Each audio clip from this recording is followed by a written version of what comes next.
Welcome one and welcome all. Happy hump day. Everybody is Wednesday, May the 7th, 2025. It's my niece's birthday. Happy birthday, Marley. It is, I guess, a birthday of sorts for the Dallas Cowboys as they've entered a new era of aggression, a new era of style, a new era of entertainment, some would say. I'm RJ Ochoa, and I'm joined by the incredible Connor LIvesay. Everybody mispronounces his last name, but not me, because I've known him for way too long. Connor's one of our talented writers at Blogging the Boys. Does a lot of incredible work around the NFL calendar. You can follow him on X. I always feel stupid saying it that way, Connor, at Connor NFL Draft. And do you know what I thought about this morning, Wednesday morning, when I asked you if you wanted to come on live with me? What's that? I thought of another emergency session that we did when the Cowboys made a roster acquisition. Do you know which one I'm talking about? How long ago? 5 years ago. 5 years and 1 month and 6 days. Was it Amari Cooper? No, that was longer than that ago. On April Fool's Day in 2020, very early in the pandemic, I don't know that we had all even fully understood how to utilize Uber Eats at that point. The Cowboys signed Aldon Smith, and and we were like, oh my gosh, what is this? This is crazy, et cetera, et cetera. These aren't quite, or this isn't quite that, but the Dallas Cowboys have made a trade with the Pittsburgh Steelers. They have acquired wide receiver George Pickens. They are sending Pittsburgh their third-round pick next year, even though 2026 sounds like 5 years from now. And they are swapping a sixth and seventh round pick, or sixth and fifth round pick, I think, in 2027, which is like 12 years from now, so it doesn't matter. But George Pickens, now wide receiver 2 for the Cowboys. I was actually very excited to talk to you about this because throughout the draft, you seemed a little bit more down while the fan base was really kind of riding high. This is maybe a Freaky Friday situation. I feel a little bit mixed on this, whereas you are extremely pumped about it. So I'll give you the stage first. George Pickens, newest member of the Cowboys. All right, well, let me ask you this first. Why don't you like the George Pickens to the Cowboys? So I just wrote an article for the site and laid out pros and cons, because I think that there are pros and cons. Like, I think if you're being this, I'm gonna take this off the screen because that was a lot bigger than I thought it was gonna be. So the pros are super. I think they're both obvious, by the way. I think the pros are extraordinarily talented football player, helps Dak Prescott, helps CeeDee Lamb, helps Jake Ferguson. Arguably the final piece of overall roster reconstruction that this team needed. And if I'm allowed to hand out some sort of hindsight pros or whatever, the freedom, if you want to call it that, of knowing they had this lever to pull during the draft allowed them to go in a number of different directions. I think you would argue that you would rather have, if we live in the third round pick world, Savon Ravel, George Pickens, and no third round pick next year, as opposed to whoever you would have taken in the third round, no Ravel, no Pickens, and holding your pick next year. So there are definite pros. The cons, I think, are fair. Like that's my thing. Like I've tweeted about this morning, and I've gotten a lot of like, quit crying, quit whatever. And like there are cons. Like his off the field stuff is well documented, and I think that we all have finally realized that Mike Tomlin, maybe not perfect, but Mike Tomlin generally gets out in time with receivers specifically. Like we've seen that relative to Pittsburgh's history in terms of his time as the head coach. And beyond that, even if you want to say like, oh, well, the quarterback sucked, and so he needs a change of scenery, and I trust Dak. Fine. Okay, I'll walk with you there. He's in a contract year. This is not necessarily a situation that the Cowboys have navigated well in recent history. So, I mean, that's where I'm at. I guess if I have to live on one pro, if I want to, if I'm picking my ride, even though I'm against this, and when there were the reports after the draft of them not being in on it, I was grateful. But we're here now. I, at the very least, can appreciate that they are doing stuff, that they're, this is fun at the very least. And we haven't really gotten that. I'd rather be bad while it's fun than whatever last year was. Oh, we've lost Connor all of a sudden. So that was unexpected. I'll wait for Connor while we do. Let's get to some of your comments. Janie says, good morning. What's up, Janie? Ecuadormon says, morning, RJ Connor. Ron the Don says, I like the trade, but dang, we just traded for Mingo. So we got CD, Pickens, Mingo, Tolbert, and Terp. Johnny Boy RN, good to see you. Johnny Boy says, not sure how I feel about this. Ecuador Mon, it's a shame Connor's out for the moment. It says Connor speaks truth, unlike fanboys. Let's see. Beirut Wedding says final piece is one tech, but we're a step further. Let's see here. Let me text Connor, make sure we're all good. I don't know what happened. Maybe his internet went out. Let's see. What's up? Where did you go? Where did you go? Ecuador Mon says a knucklehead on last year's deal. Of course, there are cons. Johnny Boyarin says all of those cons seem to outweigh the value of a third-round pick in spite of the talent. So we'll see what Connor has to say. I did give him the floor, but he asked me a question. Let's see here. We've got a tweet from Clarence Hill of DLS Sports. Says per source on the need for a possible contract extension following the trade, new Cowboys receiver George Pickens isn't looking to do and wants to show he's a top guy this year. That's great. That's perfect.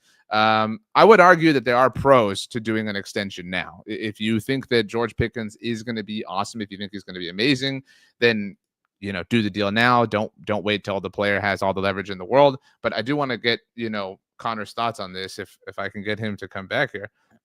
Let's see here. He said internet booted me, coming back, so he's on his way. So that's where I stand. These are my pros and cons.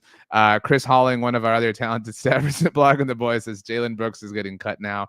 Jalen Brooks is a favorite of Chris, so sorry to hear that, Chris. Cotton Smith says good trade. Pickens on contract year. We'll want money next year. Hope we can afford a better receiver class.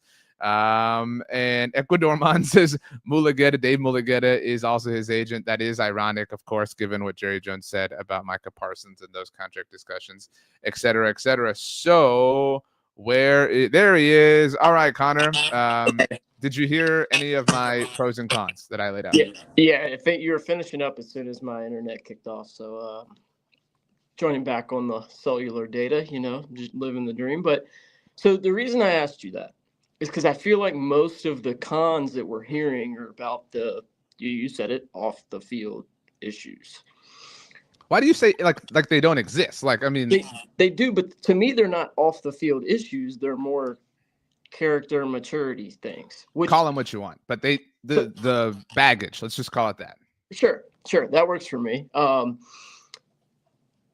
I remember a player that seems to be pretty. There's two players actually. The first one I'll say is Des Bryant. Like that Alden was I tweeted that. No, not Alden Smith. I tweeted that this morning. So like, since Des Bryant in his prime had your on the sideline blow-ups where people would go, this guy's a headache, he's a cancer, he's a locker room issue. Then it comes out like, and I'm not saying that this is the case for George Pickens, but then it comes out like he was just super passionate. Like a lot of the blow-ups on the sideline they talked about were like, we got to get it going, blah, blah, blah, blah. Some of that could be George Pickens. George Pickens is a menace. There's no doubt about it. Like the Jordan Lewis play at the end of the Pittsburgh game last year, like you don't love to see that. But to me, the player that he reminds me of off the field or maturity-wise is a little bit of A.J. Brown. A.J. Brown at Tennessee did the same things. He had Brian Tannehill, not great quarterback play, gets traded to Philadelphia, does a lot of the same things. There's always the blow-ups on the sideline with A.J. Brown. A.J. Brown really and truly, outside of last year when they brought in Saquon Barkley, made that offense click because of how good he was as a playmaker. Right. So if the cons of this are his maturity, his attitude on the sideline, I really don't care if he's putting up, he's led the league in like 100-yard games every year he's been in the league. He's a 1,000-yard receiver. He fits this offense perfectly for what they needed. Like I'll put up with the chaos on the sidelines at time or him fist fighting a guy, on the boundary. Like I'm cool with that because one, I think you need that alpha male mentality at the receiver position. All of them have it. I mean, Andre Johnson, like pulling Cortland Finnegan and punching him, like that's the same stuff that George Pickens did. Andre Johnson was a freak, so everybody put up with it. And George Pickens might not be the freak that Andre Johnson is, but he's still a 1B really good receiver. So if the negativity is, I don't like his personality, we're trying to build a culture, I will say I hear you, but if you want a dynamic receiver, that comes with that almost all the time. I know I've said it many times that I felt like that was missing from the Cowboys receiver room ever since Dez Bryant left in he left in 2016, 17, whenever 18. So he left in 2018, but 2016 was like his last, real high end year. And I feel like even CeeDee Lamb, as good as he is, there's been times where you were like, does he care? Like, he's very lackadaisical with his emotions and stuff like that. And Jalen Tolbert's obviously not that way at all. I think they need that kind of alpha in that room in order to make the jump that they need to make.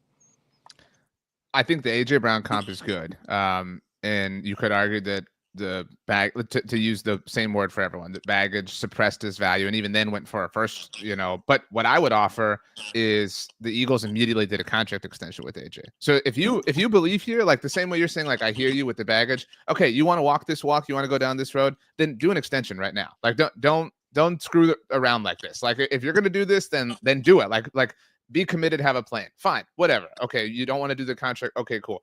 To your need an alpha point, I actually thought sometimes CD does have that. And I think we see CD fluctuate back and forth. Sometimes his alpha is a little bit more indirect.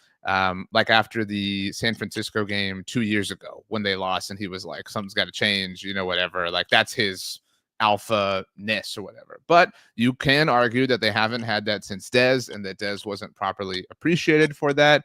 And I would offer that even Dak isn't that kind of alpha. Like there's no question that Dak is the alpha. Like, don't get me wrong. But if you are looking for like, I actually would point to the Jake Ferguson play or moment against Seattle in 23, that Thursday night game. Like he was the one kind of John with Jamal Adams, and we all kind of like that, right? Like he's the he's the fiery dude who's gonna like start the fight. And there is something to having a guy who will start a fight and not just having dudes who are ready for a fight. So I get that George Pickens is that.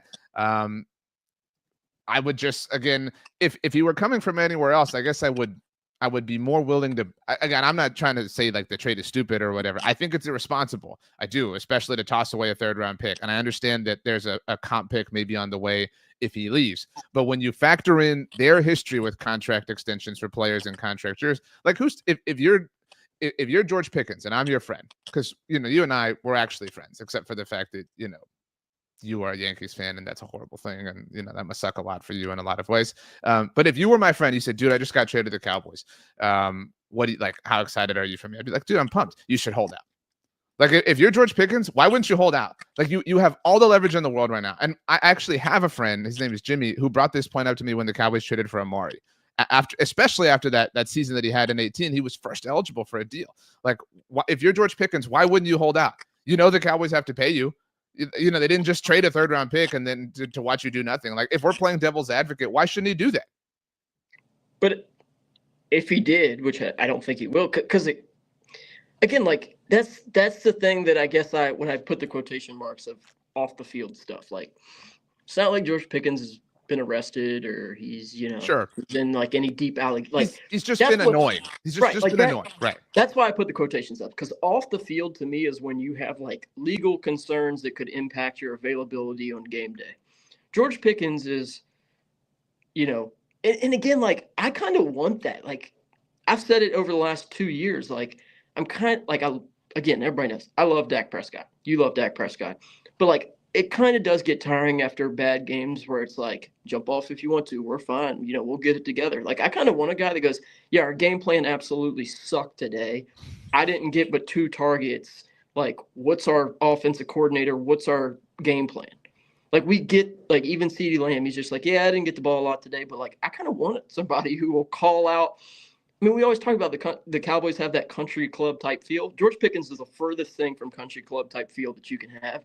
And I love that. Like, I think that brings an element to this team that it has lacked for a long time. So I was listening to 40s and Free Agents, the podcast that Greg Rosenthal and Daniel Jeremiah were doing ahead of the draft, and they were doing a post-draft edition. I was folding laundry the other day. If you really want an inside look at my life, and Daniel Jeremiah was talking about the Eagles and their draft and everything. And I know the Georgia trope is obvious, and the Georgia trope gets mentioned a lot with the Eagles because they're wildly talented, right? Like they're amazing football players. Like you get a lot of those dudes. Like it's probably going to work out.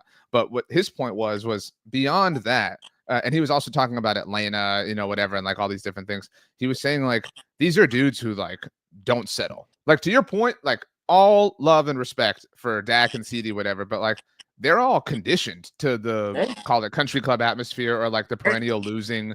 Even if we look at the two of them, just to use them as examples here, coming from Mississippi State and Oklahoma, neither of their teams in college seriously threatened, right? Like who was the last national champion the Cowboys had on their roster? Maybe Amari. You know what I mean? Like if we're talking somebody who was significant or whatever, you get my point. Like George Pickens is somebody who's like, this sucks. Like losing, like this is horrible. Like I don't like this whatsoever. So like, and again, I know that Dak led Mississippi State to, being number one in the country, things like that. I don't mean to say that their collegiate careers were nothing, but there is something I think to, and that's where Tyler Booker's kind of fascinating. Like getting dudes who are like, dude, I lost 3 games over 4 years. Like I do, like we can't drop this silly game to the Giants. Like that's unacceptable.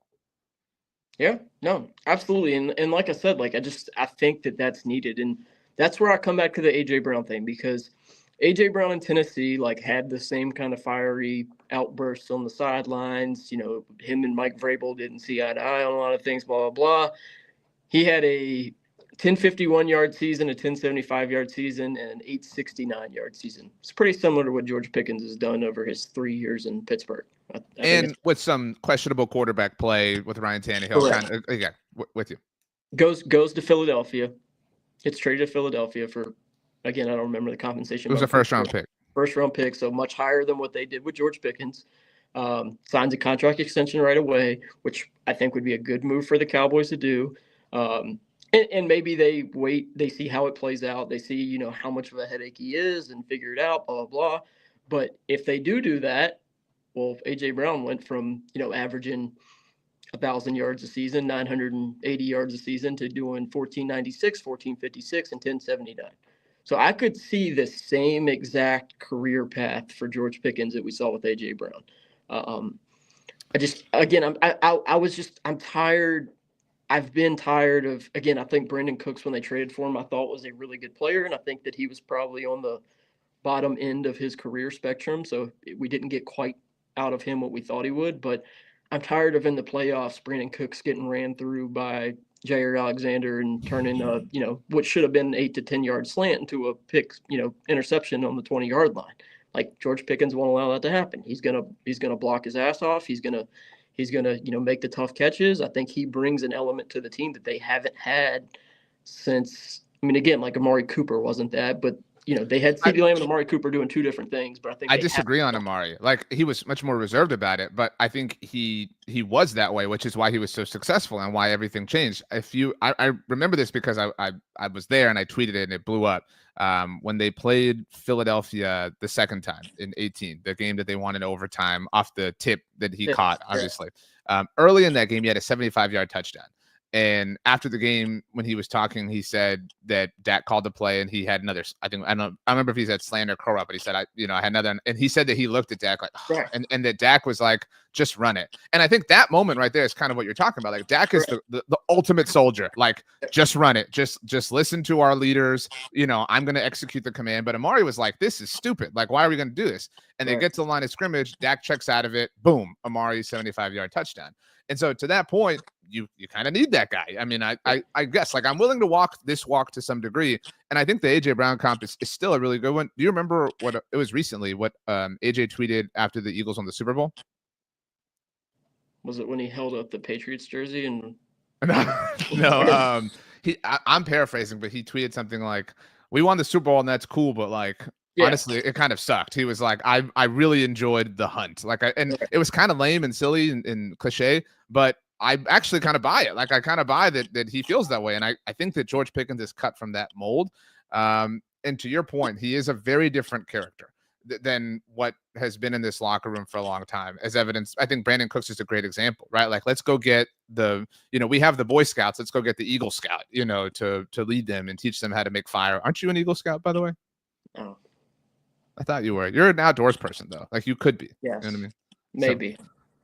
Definitely not a Boy Scout. But no, I mean, I wasn't saying, when I was making the Amari reference, I was just saying, like, they're not very similar players. Like, and again, like I alpha mentality. Like Amari had some of that, but it was definitely more reserved. But I just meant as far as when Amari and CD were together, like neither one of those guys were thought of as like deep threats, really. You know, it was like route runners, get them the ball in space, let them break some tackles, blah, blah, blah.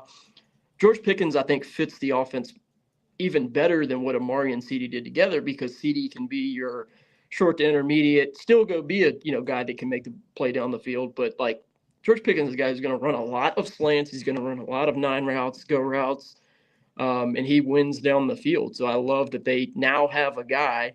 Last time we saw that was Michael Gallup in his prime, which is a long time ago, of a guy that they can throw the ball down the field. It doesn't have to be something that's, I mean, how many balls did we see bounce off Kevontae Turpin's hand in big moments last year?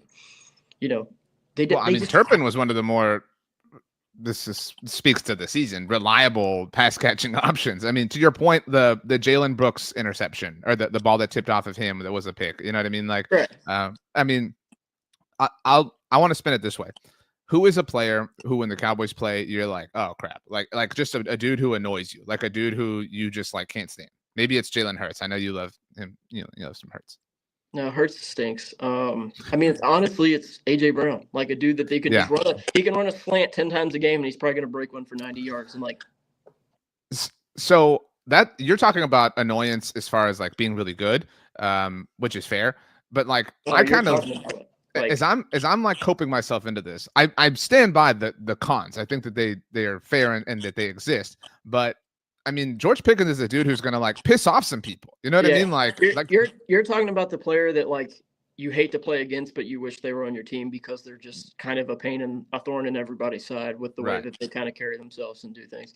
I mean, see, I don't even think that's Jalen Hurts, because like, he's kind of the Dak thing where it's just like everything he says is, Bible versey and like that style. But I don't know. I mean, I don't know. I think about it more, and I don't know. That's a tough one to figure out. But even if you can't name an example, my point is George Pickens is going to be that dude. Like, going up against him, as physical as he is, he's going to annoy you. He's going to piss you off over 3 hours. Yeah. You know what I'm saying? Like, and that is something you want on your side. I think peak Jake Ferguson that we've seen so far has some of that quality to him that we've seen. Yeah. I mean, it kind of goes back to like if you want to take it to another sport, like LeBron James is a flop. Draymond Green. Yeah, Draymond Green. That's a good one. Like the guys who are, you watch them. If you're rooting for the other team that they're playing against, you're like, gosh, that guy's such an asshole. But then you're like, when he's on your team, you're like, okay, kind of like it. Like he gets under the other team's skin. He's gonna, start some fights, get some technical fouls, like that type of thing. So I mean, the Draymond Green one's probably the best one we came up with. Have you seen I don't mean to compare him to this, but the Team USA basketball clip of when LeBron and Dwayne Wade are talking about Kobe running through Pau Gasol? Have you seen this before? Yeah. Like this is that. Like this is like he's gonna go out and do something like psychotic. You know what I mean? Right. Just to like set the tone, which is maybe not ideal for every team, but you could argue what this team is missing. Like I think we've said before, people talk about like playing with their food, like that. Those have been popular phrases, like with the Cowboys last few years. Like they've been kind of soft. I think that's not they've been soft in the biggest moments against teams who were willing to scrap. And the most visible example of that is probably San Francisco, right? Like that's a team who hates them. Right, like who hates them and belittles them and quite frankly picks on them. You know what I mean? When they play them. Going back to what we were just talking about, George Kittle kind of fits what we're talking about, like the F Dallas shirt. Like, right, like, oh, this guy sucks. But if he was on your team, you'd be like, oh, I love the passion, the fire. Like when that happened, it was obviously very annoying, but it was so cool. Like it was so cool that he did that. And like, can you?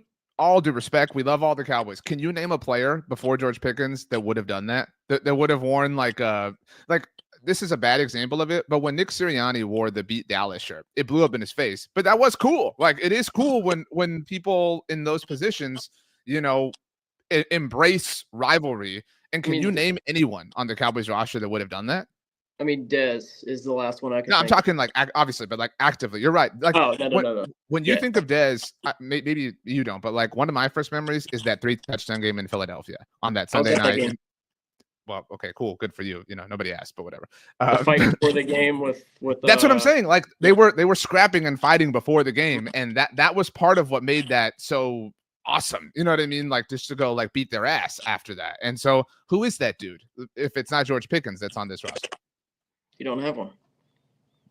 I think some of what you had in Jordan Lewis last year was that where he would get in some people's face and be, kind of that tenacious dude. But I think he's in Jacksonville now, and I don't think you have another guy on the roster that really fits that mold. What cons do you see? Because you've kind of talked me into some of the pros. Did I make a strong case on the cons outside of the baggage? Because the contract year thing is fair. Like, and that's the only con I see. We talked about the AJ Brown thing, and I'm going to write about this today. But why not do the extension now? Like, and in fact, if you view George Pickens to be baggage, if carrying some level of baggage, why not fully embrace him? Bring him in for a hug, put a blanket around him, offer him a hot meal, and say, "Here's your brand new contract extension." Why wait? Like, why play with this fire? You're already dealing with Micah extension, situation. Deron Bland, Tyler Smith. If you want Sam Williams in next offseason, like, why wait? I mean, I don't see an advantage to waiting unless if I put myself in their shoes, I think they're probably going, let's see how this goes. If it's just way too much to put up with, we'll rent them for a year. We'll overpay on a 1-year rental to hopefully get much better wide receiver to play and maybe set us up to go find his replacement next year in the draft early. But I wouldn't wait. I don't think there's any advantage to waiting. I mean, again, if he goes out and has your AJ Brown 1,500-yard season with 11 touchdowns in his first year in Dallas, that 20 to 25 number is going to turn into 30 to 35 real quick. The tag is 28 currently. So, I mean, like that's where you're at, you know what I mean? And if you don't get the mic, like the other thing about this is like Micah, if you want to live in a super literal world, especially because George is represented by Dave Bullageta, Micah just picked up more leverage, right? Like, hey, Cowboys, you want to drag this out to next offseason? Now you're going to have to worry about George Pickens. Like, you know what I mean? Like, this is, I would offer that this is also the George Pickens trade. While you may like the player, whatever, this is still the consequence of delaying things. If you take care of the receiver position in free agency, you don't have to do this. Like, you don't have to constantly be borrowing from Peter to pay Paul. And that's what all this still is. Yeah, I disagree with that because I think that there's not a player in free agency you're getting that's anywhere near the talent as George Pickens. This year, fine. I can tolerate that this year. And that's where what I wrote about in the pros and cons article was, okay, fine. There was no player. You didn't want to bring Brandon Cooks back. Fine. Ted McMillan didn't fall to you. You can't control that. So as far as what you can control, you made the best lemonade that you could with the situation. Yeah. You have George Pickens. That's fine. But this is still the long-standing results of not being active in free agency and whatever. And if you want to prove that you're changing in that capacity, then pay him. Get the extension done today. Why wait any longer? Yeah, I mean, I don't disagree at all. I probably would. I would offer, and I think I saw it this morning where Spotrac or Over the Cap did a, projection of what his new deal would be, and it was like 4 years, $104 million. I'd hand him that today and say sign this, which ends up being a 5-year, added with his last year of his deal, ends up being a pretty affordable deal. So, I mean, I'd hand him that 4-year, $104 million extension right now. It ends up being a 5-year, I think he's like $3.5 million, a 5-year, $107 million contract. And, maybe a little less on the guarantees in case you're worried about some of the off the field stuff and you want to get out of it in a year or two. But I mean, I would put that over the table today and hope he signs it.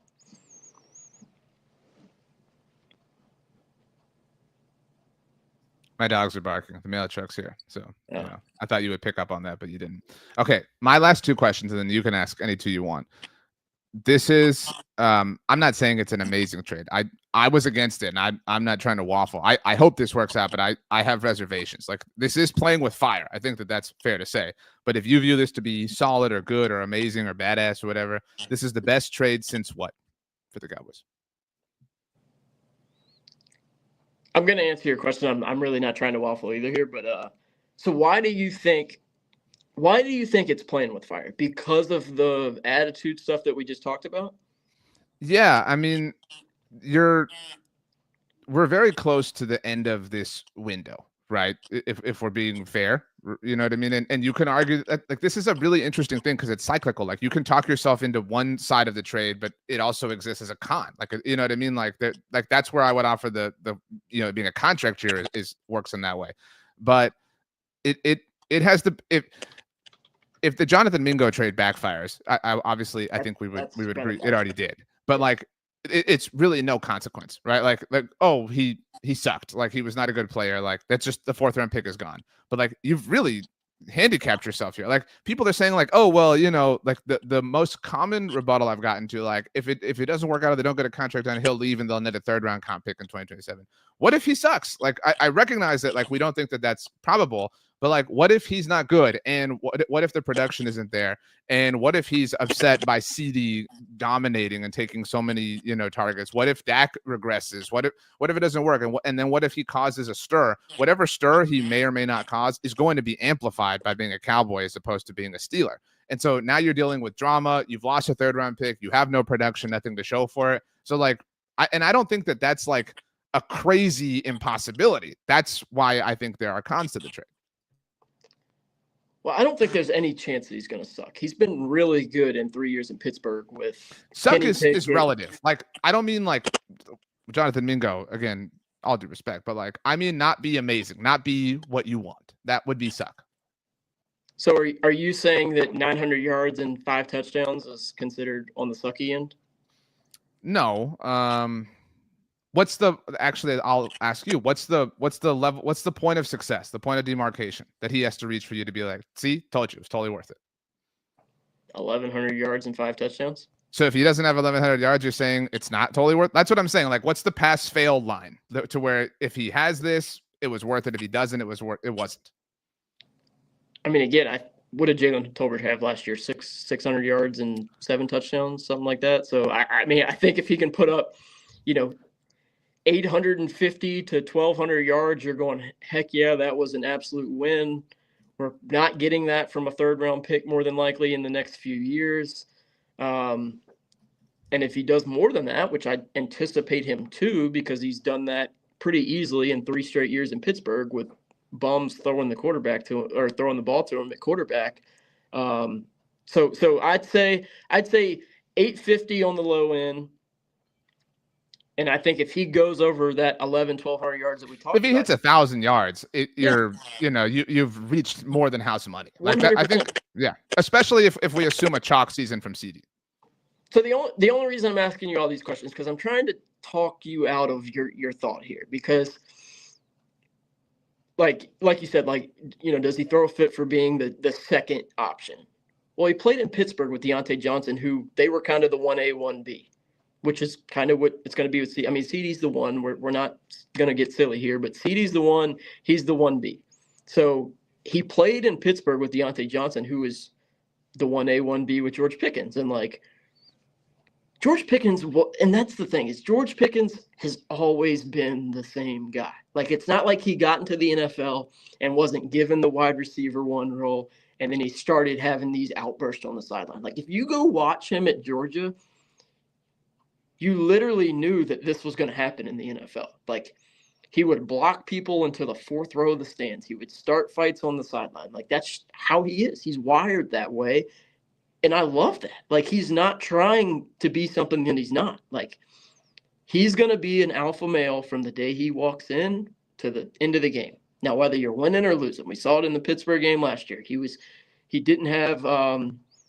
When he has a down game, he's going to still be an alpha male. We've seen that with CD. Like I said, like, we love CD, but like his alpha mentality seems to kind of regress if things aren't going his way, where George Pickens' alpha mentality doesn't change when things aren't going his way. He's still going to start fights with the guys on the sideline. He's still going to be, electric on the sideline. So I think a lot of the concerns, which I understand, the mentality, the attitude, the maturity, you'd love to see it improve. It's probably not, because that's how he was as a 20-year-old at Georgia when you watched him on tape. You knew it was going to be the same thing.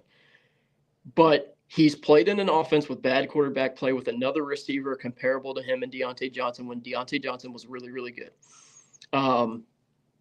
He's had the same attitude, maturity concerns from day one in Pittsburgh that he's probably going to bring here.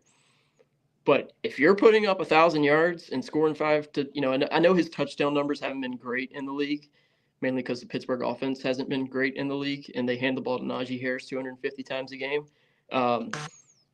I think that you're more than willing to put up with that lack of maturity and maybe some of the sideline outburst when he's giving you production similar to what Amari gave you when CD was here, or CD gave you when Amari was here.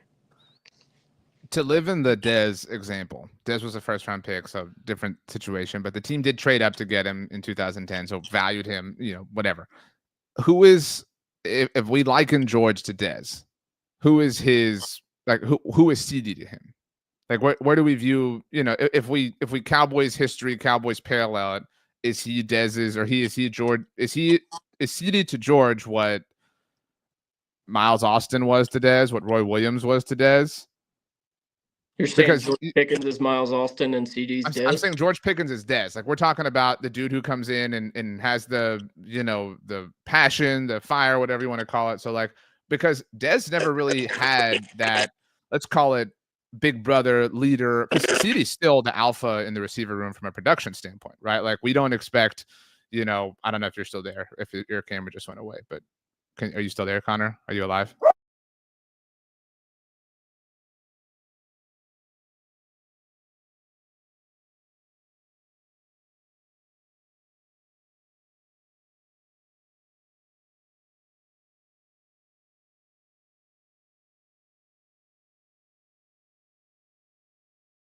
Connor left at the same time the mailman drove by. Thank you, Bear. It's been a while since Bear appeared on a blog on the Voice production, so good to know that he's all good.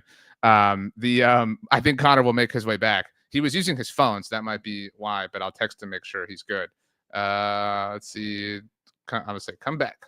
So what I was asking Connor is, if we presume, I appreciate you, Ecuador wants to shout out Bear. That's right. Anyway, if we liken George Pickens to Dez never had what George has in CD. You know what I'm saying? Like, there was never, Dez entered a Cowboys roster that had Roy Williams, and there's Connor. Okay, so this is the way I was framing the question. My internet really hates me today. So Dez didn't enter a Cowboys roster that had what CD currently is, the way George is entering, right? So obviously at the time, Roy Williams was a thing, kind of still for a little bit, and Miles Austin was becoming a thing. But, by the time Dez became Dez, he was the alpha, but CD is the alpha. And so my question is, like, who is CD to George? Like, that was that person to Dez? Like, is CD George's Miles Austin?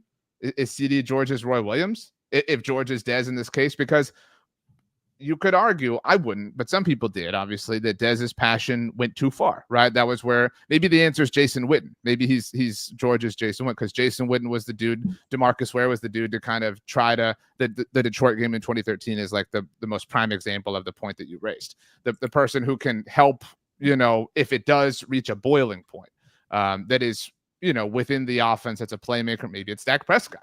I don't know. But, like, who is my point is, like, we keep talking about how George is this alpha dude, but CD is the alpha. And so it is a good thing to have two alphas. But for a little while, to stick with the AJ Brown comp, I don't mean to just keep making a billion comps, there was a little bit of contentiousness between AJ Brown and Devontae Smith, because they were both alphas from a production standpoint. Yeah, if you're trying to keep it Cowboys, I just don't know if there's like a receiver combo to go. And the Eagles won, AJ Brown, Devontae Smith. And maybe your point is, well, they just won the Super Bowl. It worked out. But my point is that hasn't been perfect harmony the entire time that they've been together. Yeah, but Devontae Smith, as much as he is an alpha, he doesn't lack maturity. So, like, he can, like, keep it together on the sideline and, go to the locker room after the game and be like, hey, I'm going to need more touches, where AJ Brown's not going to be that way. And George Pickens. So, like, yeah, I think that's kind of how you want to look at it. Like, CeeDee Lamb's the Devontae Smith and George Pickens is the AJ Brown. But again, like, if you're telling me we're getting two receivers that have played in 2 Super Bowls over the last 4 years, then yes, I'm going to take that every time. Like, the 2 alpha thing can work 100%. We saw it. Rashee Rice, year before last, and Travis Kelce, 2 kind of alpha guys. And again, Rashee Rice had some true off the field. Jamar things. Chase and T. Higgins is a good comp as well. Yeah, but T. Higgins really isn't even like you're like, and again, alpha as far as like a wide receiver one, but not like I'm going to have an outburst on the sideline because I'm not getting the ball. Like T. Higgins has been rumored as like he's fine with playing kind of second fiddle to Jamar Chase. But I mean, I do like that one as far as like T. Higgins being CeeDee Lamb, Jamar Chase being George Pickens. Obviously, I think that tandem's a little bit better than the Cowboys because I think they're probably a little bit better on both ends. But I don't know. It's hard to make that comparison, but I don't see a negative to having two alpha receivers when you have a veteran quarterback. You have guys like Tyler Smith who are taking on that leadership role. You have guys like Micah Parsons, who some people don't think that he's a, locker room leader, but I think that he's. I mean, Micah Parsons, you could make the case as like one of the three faces of the league right now. So when you have that, like, even if you're not like your rah-rah leader type of dude, you can go, hey, I'm Micah Parsons, and you're going to not do this right here. And to that point, some people made a big deal about Micah leaving the Bengals game early when they lost at the end, the special teams play. But again, I stand by everything I've said.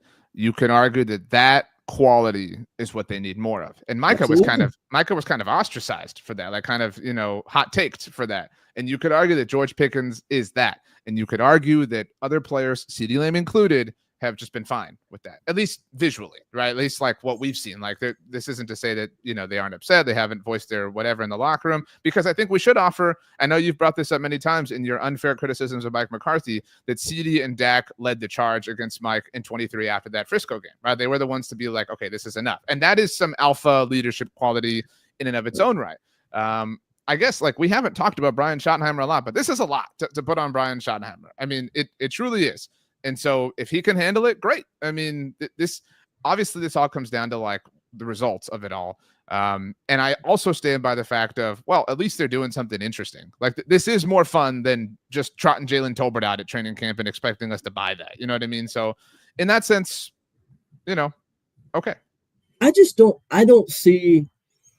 I understand that there are some questions about his maturity, especially when you've talked all off season about like, wanting to build the culture, blah, blah, blah, blah, blah. I guarantee you, if you look and ask of every team who has made the Super Bowl over the last 5 to 10 years, you're going to find at least 3 or 4 players on each roster who were a pain in the ass. And sure, you cannot win in the NFL with 53 choir boys. You can't, because you need come up with something different. The choir boys thing gets used a lot. Boy Scouts. I know. It's a lazy comparison, but again, like that's kind of what they're doing. Like they're doing the guys who are, captains of, the draft. They drafted a bunch of dudes who are captains of their team and like great leaders, and that's awesome.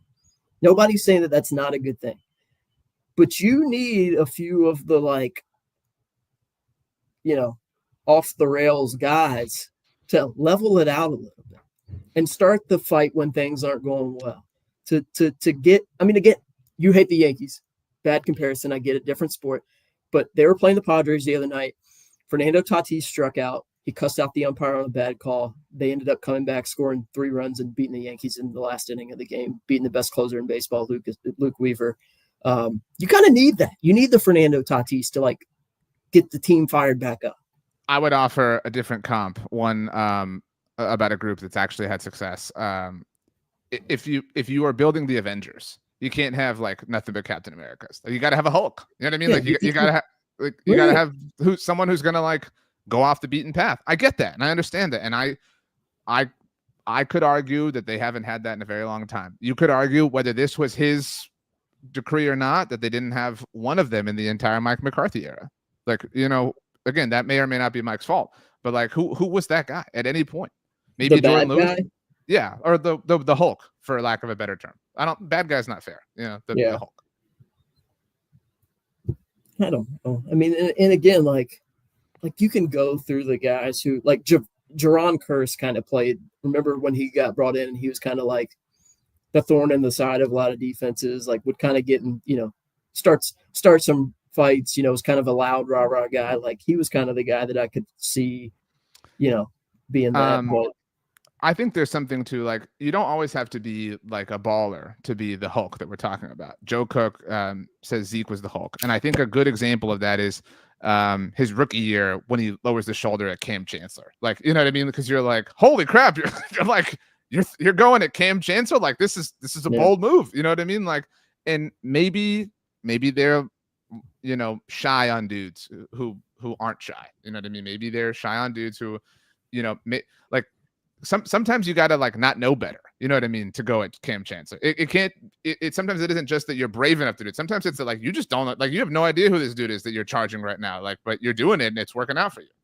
Yeah, and I like I said, like I think I've accepted what George Pickens is from a like character from when I scouted him at Georgia, and I want that on my football team. Like, I want the guy that drives a corner into the fourth row of the stands and then maybe takes a few swings at him, maybe punches him a few times, because I go, that guy is ready to fight.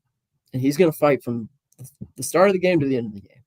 And like I said, sometimes, and this has been the theme of our conversation here, but like, how many times over the last, let's just say 2 years, when the Cowboys are getting beat by Buffalo and they can't move the ball at all, the camera pans over to the sideline and CeeDee Lamb standing there just kind of like this. And we go, CeeDee Lamb's attitude looks terrible today. Like, I know I've tweeted that a million times. And I love CeeDee Lamb. I think he's one of the top 3 or 4 best receivers in the league. But if you can have one of the top 3 or 4 best receivers in the league and then have a guy who's a top 15 to 20 receiver in the league, but he's an absolute bulldog no matter the situation or circumstances, I think those things can work very well together. Because say CeeDee Lamb's, you know, not having his day and he's pouting a little bit. He's got the puppy dog attitude going on that we've seen from him a little bit. The other dude who's still really, really good can pick up that slack, where we haven't had that guy that can pick up that slack in 3+ years. So I agree with that. And it can work out if you presume that, you know, Dak and Schottenheimer can kind of add that to their plate of responsibilities and, you know, manage things, whatever. And if they can, good for them. Like I said, I hope this works out. I hope that my concerns are dissuaded and that we look back on a cool November morning, a Saturday morning, and say, damn, you know, I'm taking the over on George Pickens 69.5 yards tomorrow, because I know he's just going to run all over the Eagles or whatever. Like, I hope we have that level of confidence. I really do. I hope to, you know, eat some crow. I'll smoke it on my pit boss personally. It's a bit of a needle to thread. And I don't think that that's preposterous to say out loud. I think that that's fair. Yeah. I mean, and you can argue that this team can't afford to be the one who tries to thread the needle. But then you can also offer that because they've set themselves up to be so far behind the 8 ball, that now they have to take these chances. I completely, like, I agree with your latter point there, where I feel right. like, Well, there's 2 views on that. That's what I'm saying. Right. Like, but what I won't tolerate is people, like, I've had people tweeting me this morning. They're like, well, they gave up a 4th for Jonathan Mingo and you're mad about this. It's like, okay, just because they did that, like, we're not comparing this to that. Like, No. that should not be your point of reference. Like, No, you know, not at all. And people are like, well, they really needed a receiver. That's true. But whose fault is this? Like, and I'm not trying to say like they can't ever, like, at some point you have to start plugging up the holes in the dam. You know what I mean? And maybe this is that. But like I'm saying, then show us a little bit more. They've shown us some things these last few months. Then give them the extension. Get the Micah deal done. Get Deron Bland taken care of or whatever. But like, my point is, like, you can't just keep doing it this way. Now, we'll see what the overall intentions are here. You kind of brought this up, but this is the best. This is my last question. I had 2 questions like 30 minutes ago, but this is the best Cowboys, let's call it pass catching duo. It doesn't have to be a receiver duo, but best pass catching duo they've had since who? Because I asked this because I don't think we ever saw a great duo when Amari was still here, because CD was still, you know, Charmeleon. He hadn't become his own Charizard. And they really didn't complement each other well. Like, they were like the same dude, and CD was still playing on the outside a lot. Like, I truly think, I mean, I don't know, you're going to have to go back a while. But like I said, I love George Pickens to play. If you're just talking about the football field, I think what he brings with what CD Lane brings, they complement each other so well.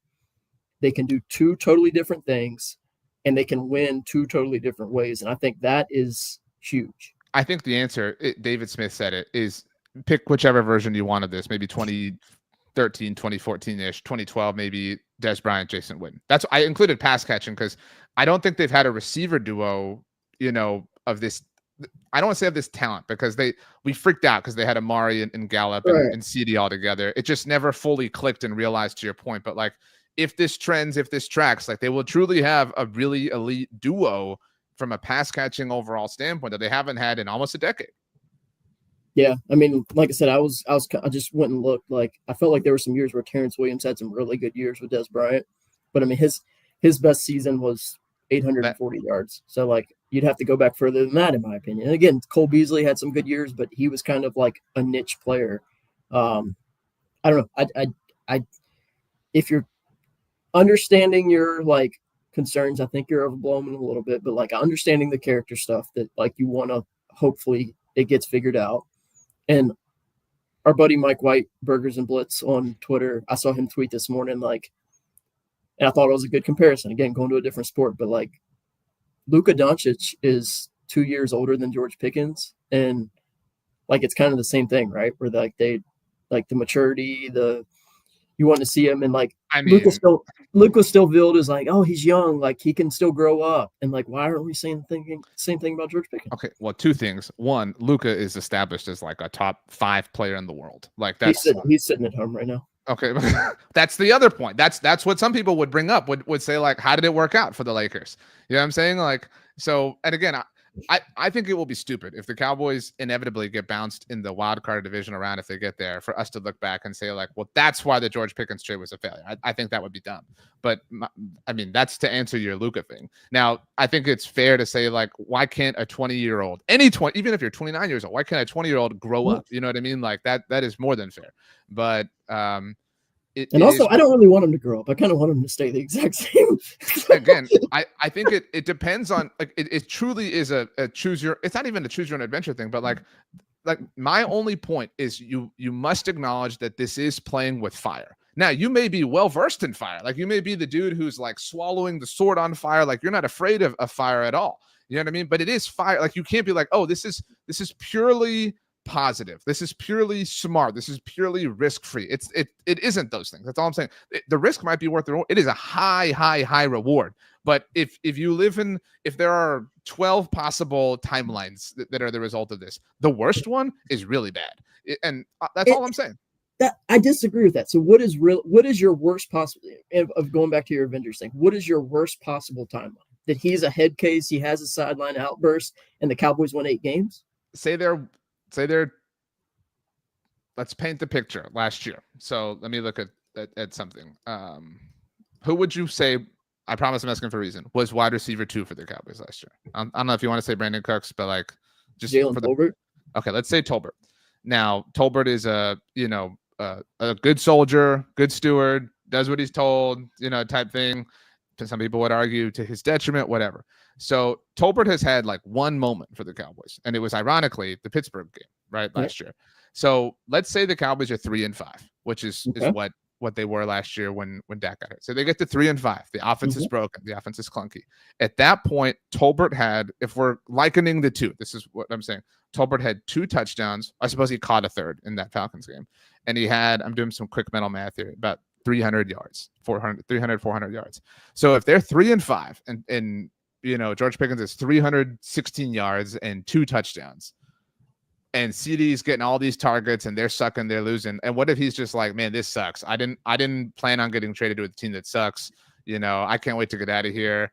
He's tweeting, I'm not signing a contract here. I can't wait, whatever. Like, he's just, again, like, that's the possible, poor timeline. Like the fact that you're like, this is impossible, I don't think it's fair. It may not be likely in your estimation, but it is possible. It exists in the world of possibilities. Right. But it's also, to me, it's, again, a lot less likely that happens than them rolling with Jonathan Mingo at wide receiver 2, and he's proven what he is. And like, the threat of George Pickens makes CeeDee Lamb and Jake Ferguson better. I agree with that. So even if to me, even if George Pickens has your, what'd you say, 350 yards, 2 touchdowns through 5 weeks or whatever. He caught a third one in that Falcons game when they fell to 3-5. So let's say he's got 300 touchdowns and 450 yards at that point of the season. To me, the threat of George Pickens being a deep threat and pulling the safeties from CeeDee Lamb's side of the field all the time to his side of the field all the time, opening up that seam for Jake Ferguson, allowing CeeDee Lamb to get more single coverage or having double coverage and him getting more single coverage, his threat alone makes this offense better. Because last year, and that was my thing after the draft. After the draft, my whole thing is it doesn't matter that you added Tyler Booker. It makes it a little bit better now. But you added Tyler Booker, and defenses from 2024 to 2025 were going to line up and play you the same exact way. They were going to shape coverage to CeeDee Lamb's side. They were going to man up Jake Ferguson, and then whoever that other guy was on the other side was going to get single coverage with the team's second or third corner, or if they don't travel, whoever that corner is, and they're going to double CeeDee, bracket CeeDee, cover one-on-one Jonathan Mingo, cover one-on-one Jake Ferguson, and your only options to beat you then are Javonte Smith and Jaden Blue, which doesn't sound good. Now they can't do that. The plan changes from defenses coming in. I think that in itself, even if the numbers aren't, the 1,000 yards that we were talking about, or 6 touchdowns, the threat of George Pickens makes CeeDee Lamb, Jake Ferguson, Javonte Williams, Jaden Blue life much easier because you're getting a guy out of the box and you're getting a guy away from CeeDee Lamb's side of the field. I completely agree with this. If this is void of human emotion, but George Pickens, as we've noted, isn't. And beyond that, do we think he's like we've called him an alpha several times? And do we think he's like just going to be cool with coming in and being the sacrifice, for CeeDee to get open? And beyond that, it is a contract year for him if the Cowboys don't give him an extension. So to that point, beyond the fact that he may just be malcontent, if he's sitting on 300 yards and 3 touchdowns through 8 games of the season, he might say dude, this sucks.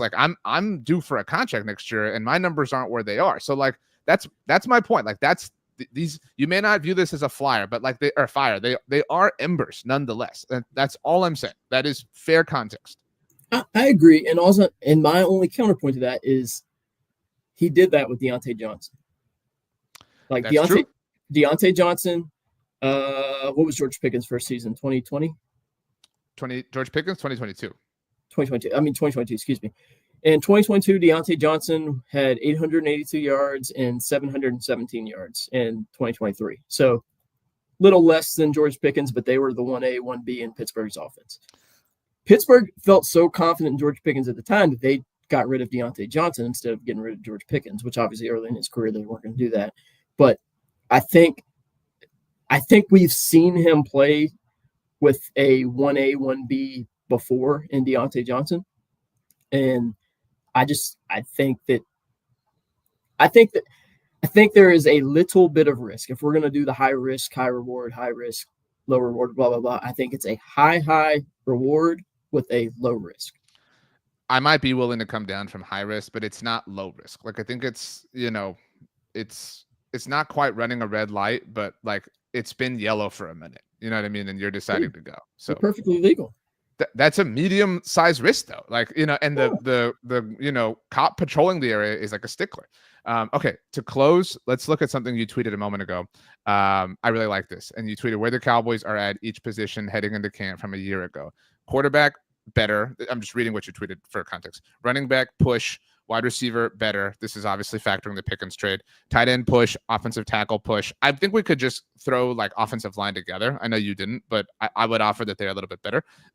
Defensive end, slightly worse. Defensive tackle, better. I disagree with a lot of these. Linebackers, slightly worse. Corners, worse. Safeties, push. Now, my opinion on this, by the way, is I think quarterback's a push relative to entering camp. If the quarterback, you're so wrong there. The quarterback play will be better across the season. If that's your point, I'm not saying that, but and maybe we're wrong, but we were very, very high on Dak Prescott at this time a year ago because he was coming off the MVP caliber season. So I think it's a push, but that's just, hey, if you're talking about the room as a whole and you're factoring, I'm talking about the room as a whole. Okay. And I would rather watch paint dry than watch Cooper Rush play quarterback.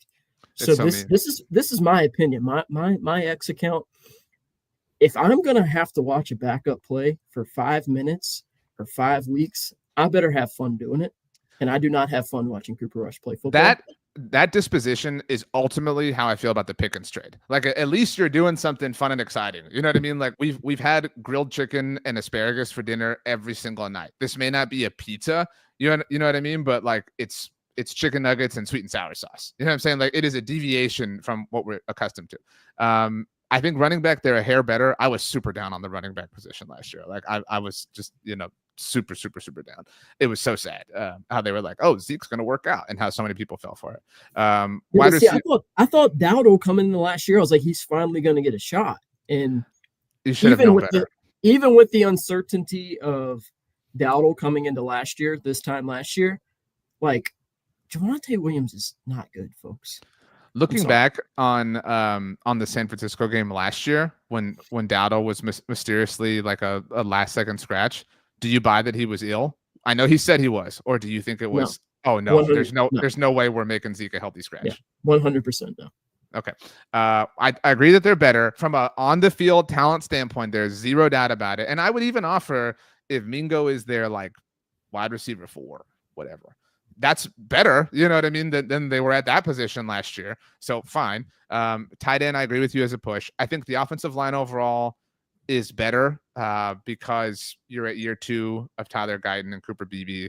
You're down Zach Martin, and that obviously, has an impact. But I know, all due respect, I know I've said that several times. Like, Zach Martin last year was not like the best version of himself. You know what I mean? Like, and you've added Tyler Booker. Like, I think that you've improved there. Yeah, but going into camp, so again, this is a year ago today. Going into camp, I didn't think we expected Zach Martin to just completely fall off the map. So I thought you were like, hey, we still got a Pro Bowl caliber player at right guard, Pro Bowl caliber player at left guard. I can understand this context. I think at defensive end, they're slightly better. So you guys are DeMarcus Lawrence just haters. I love DeMarcus Lawrence. By the way, we didn't mention him. He was kind of that guy. You know what I mean? That yes. Like, would now. It ultimately like was kind of silly, because he would write these checks that like they wouldn't cash, but right. But like he would still write the check. Like we everybody got really mad about what he said on his way out, but like that's DeMarcus Lawrence. Like, and so whatever. Definitely better along the interior of the defensive line. If you are like, I don't think that we had any rational idea that DeMarvion Overshown was going to be what he was, as the season wore on. So I think linebacker is kind of a push personally. I mean, so you feel better about Kenneth Murray and Jack Sanborn right now? I feel great about Jack Sanborn. I feel great about Jack Sanborn. I do too, but again, like, we still haven't seen Sanborn be a every down starter in the NFL, really. So I love Sanborn's like projection into that role, but I just think, again, from a year ago today, I really like the Kendrick signing with Zimmer's relationship. I like DeMarvion Overshown going into year 2.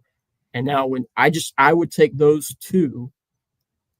The depth is probably better, but you're starting to like, I'm not a fan of Kenneth Murray. I didn't like him coming out of the draft. I don't think he's been a great NFL player. So I just think the starting depth last year and then the starting depth of this year, that's why I leaned last year. But I'm willing to grade the position as a whole on a curve, like a Matt Eberflus linebacker bump. You know what I'm saying? Like, that's a little bit different. Like, kind of like the Eric Kendricks thing. Like, he was the Mike Zimmer guy. Like, I mean, Flus is kind of the linebacker whisperer to some degree. So, and I know we point out Sean Lee, but like Damian Wilson, there's a lot of examples. So I'm willing to give that some leeway. Corner is interesting because I think our assessment of the position last year was misguided. I know you're evaluating based off of what we thought, but like I think that we were giving the corner room too much credit last year. Now, no one could have forecasted the Deron Bland issue, and I know that we now obviously have questions about Trayvon, but Savon Ravel will help. I mean, but I get it's fair to call it worse, and I think it's fair to say safety's a push. Can I comment on Nesto's comment that said, what is he talking about? Sanborn was a starting linebacker in Chicago. He actually started 3 games last year,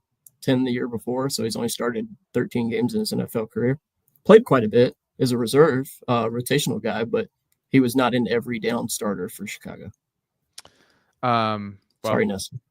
I hope you feel better. Overall, the team is better, and the team is more aggressive. I think that's evidenced by not just George Pickens, not just Joe Milton, but Kenneth Murray even, and Kyer Elam to some degree. Like, and they're more wise, they're more disciplined,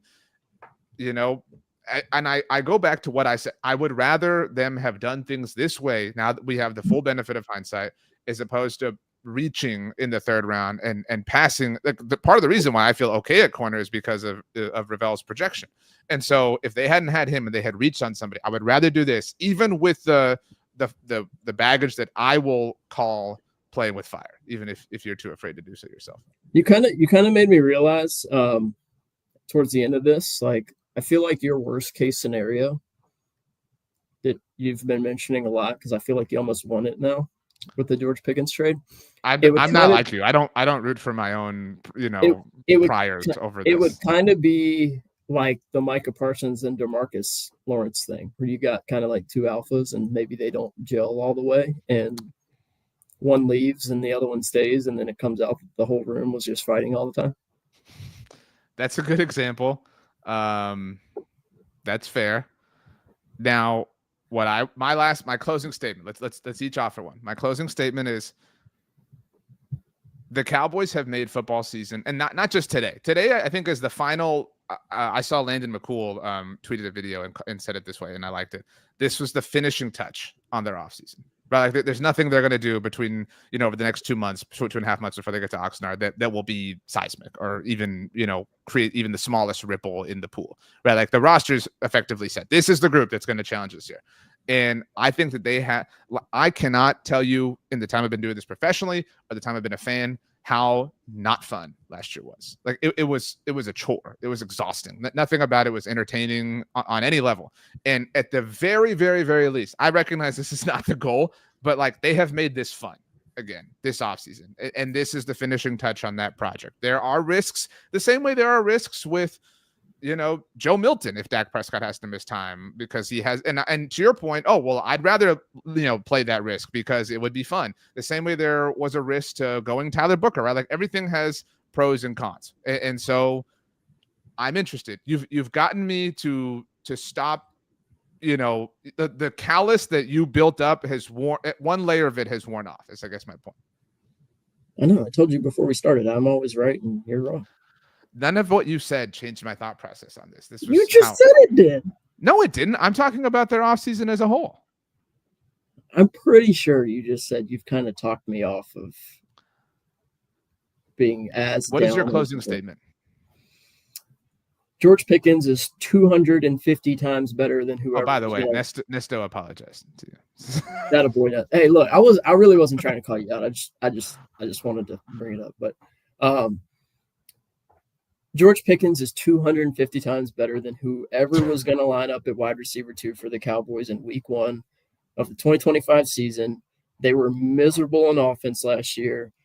Again, I think just the threat of George Pickens down the field makes this offense instantly better, no matter if he has 1,200 yards, 600 yards, 800 yards, 2,000 yards. His threat, that X receiver that they didn't have a body at that could do it at a high level, makes the offense immediately better. And I think that if you want to win games in the NFL, you have to be able to move the football consistently. You have to score points at a high rate. And that is the most important thing for this team and for every NFL team building the roster. Robbie said too early to call Dak MVP season. Yes. Okay. Anything else you want to say, Connor, before we get out of here? You were wrong. And that's all. Can you remind everyone what you said before we started recording about what we tweeted with each other ahead of the Masters? Can you just go through that for me, please? Yeah, that Rory McIlroy was going to choke, and he did. Who said that? Right? Who said that? I said that. I said Rory Mac because RJ's. Because I said that he was going to win the Masters. That was what I tweeted. And yeah, who won the Masters? RJ loves Rory McIlroy. I don't like boring golfers, and Rory McIlroy is a very boring golfer in my opinion. So I said he's going to choke, which he does choke. He chokes all the time. He won the Masters in the most entertaining way possible, but that's why it took him 75 years to win the Masters. But so he did choke like 4 times, and he had to get into a playoff with literally an ancient, historic character, and he ended up winning. Congratulations. But he blew the lead like 3 times and choked. But he won. He won the Masters. Interesting. Yeah, while we're kind of on this subject, Rob, you would like me to ask you who won the 2017 World Series, and to that matter, is that when y'all cheated? Who won the 2022 World Series? Is that when y'all cheated? I find this funny, by the way. Like, you're a tortured Yankees fan, and it's been now 16 years since the Yankees have won the World Series, and everybody's like, "Oh my gosh, what a big drought!" The Cowboys drought was 14 years old at that point, like at that moment. You know what I mean? Like, so, like, if we're calling a spade, like, it's the Yankees aren't as down bad as everybody wants them to believe. That's all. Who's your NBA team, Connor? I don't watch the NBA. I watch the NBA like during the playoffs just to enjoy it, but I don't like follow it. Okay. Connor, the final word belongs to you. It could be anything you want. It could be a piece of advice. It could be about life, your life. It could be a recommendation, but say what you're going to say, and then we're getting out of here. George Pickens is very good at football.